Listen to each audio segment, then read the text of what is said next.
guys, pag-usapan lang natin ang breaking news na exclusive nga naman guys pinag-uusapan ng mga netizens. Di nila nga fan meet Daniel pinaiya mga basher. Alam naman natin kasi guys no, na pinapahiya na ngayon ni Daniel Padilla ang mga basher. Lalo na guys, tinatamaan na sila na dahil dati ay binabati ko siya ng karamihan. Dahil sinasabi nila kahit isa man daw na fans ay wala na daw magtitiwala sa kanya at wala na daw manunood sa kanyang mga concert. 'Di ba?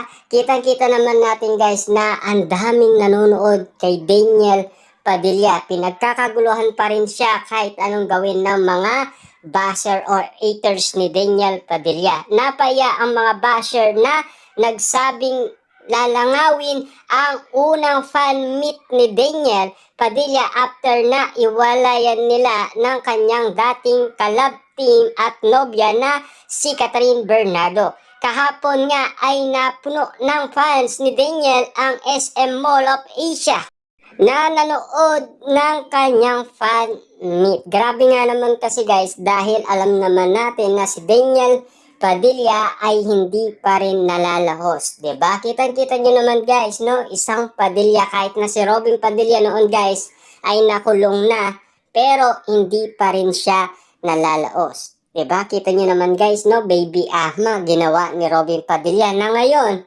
si Daniel Padilla ay binabatikos ng karamihan noon, pero ngayon tignan niyo naman guys ang nangyari pa rin kay Daniel Padilla. Ibang klase. Diba? Hanggang ngayon ay nagpapatuloy pa rin siya at marami pa rin naniniwala kay Daniel Padilla. Kahit sabihin na natin guys, sarado na ang mall, pero dagsa pa rin ang mga fans ni Daniel Padilla. Nandoon pa rin sila at nagtitiwala pa rin kay Daniel Padilla. Kahit sabihin man natin guys, umalis na ang iba, pero tuloy-tuloy pa rin ang nasabing tiwala ng mga fans sa kanya. Napuno ng iyawan ng mga fans ang nasabing venue sa tuwing magpe-perform ang isa sa mga bida ng Incognito. Taliwas nga ito sa mga nilabas na mga basher niya na baka wala na raw sa 20 ang manunood. Na viral pa nga ang video na pagpasok ng sasakyan ni Daniel sa mall kung saan nagsunuran ang mga fan na nag-aabang sa kanya. Ibig sabihin guys, talagang sumusunod ang mga fans ni Daniel Padilla. At alam naman natin guys kung bakit, 'di ba? Mahal pa rin nila si Daniel Padilla hanggang ngayon. Ika nga guys, no, yung nangyari nga naman kasi sa Davao City. Ang bango daw ni Daniel Padilla, napaka-press daw.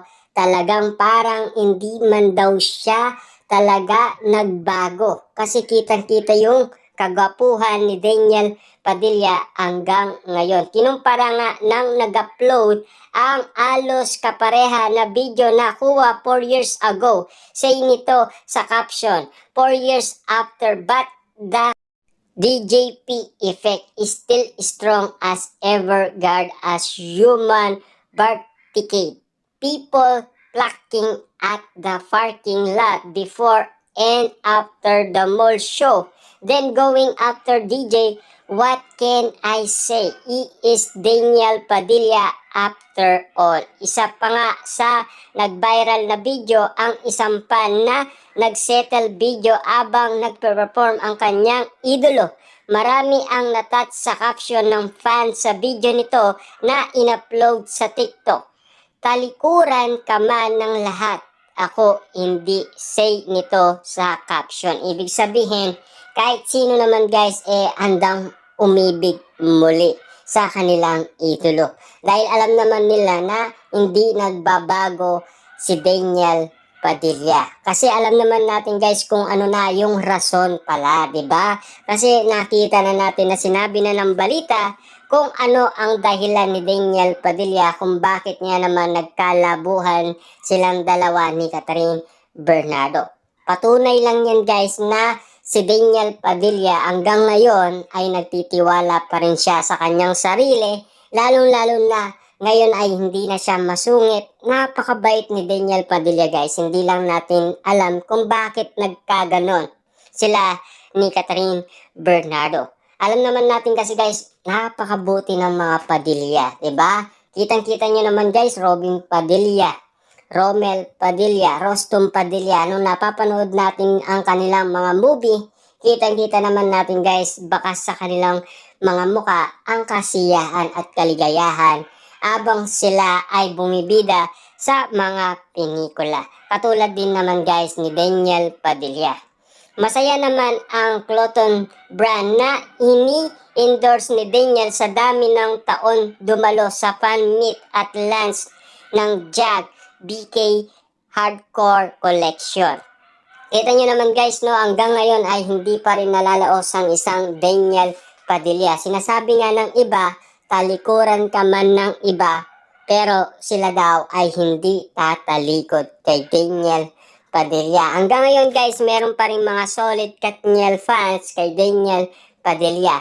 At alam na din natin guys, meron pa rin solid na fans si Catherine Bernardo sa mga Katniel fans na nakasama niya sa Christmas special. Yun yung mga lumabas na glam team ni Catherine Bernardo na pinapasok daw si Daniel Padilla. Pero hanggang ngayon guys, no, marami pa rin nagtitiwala kay Daniel Padilla.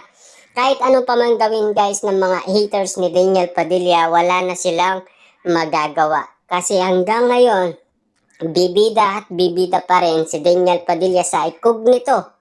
At marami pa siyang mga movie na talagang gagawin. At alam naman natin guys, yan ay simula na ni Daniel Padilla sa kanyang pagiging solo artist. Alam naman natin guys kung sino man ang makasama ni Daniel Padilla bilang collab team. Suportaan na lang natin siya guys. Kasi alam naman natin si Daniel Padilla hanggang ngayon ay hindi nagbago. Nagbago lang si Daniel Padilla guys dahil sa iwalayan. Dahil sa stress, alam naman natin guys, ang isang taong talagang may mabigat na karamdaman katulad na lang ng iwalayan. Siyempre, alam naman natin dumadaan sila sa stress. Dahil hindi alam ni Daniel Padilla noon ang kanyang gagawin. Kaya nga naman nagawa niya noon yon sa kanyang mga fans na pinaikot-ikot niya ang mga ulo nito. Kaya naman guys, todo ang batikos ng karamihan, lalo na guys ang mga tao.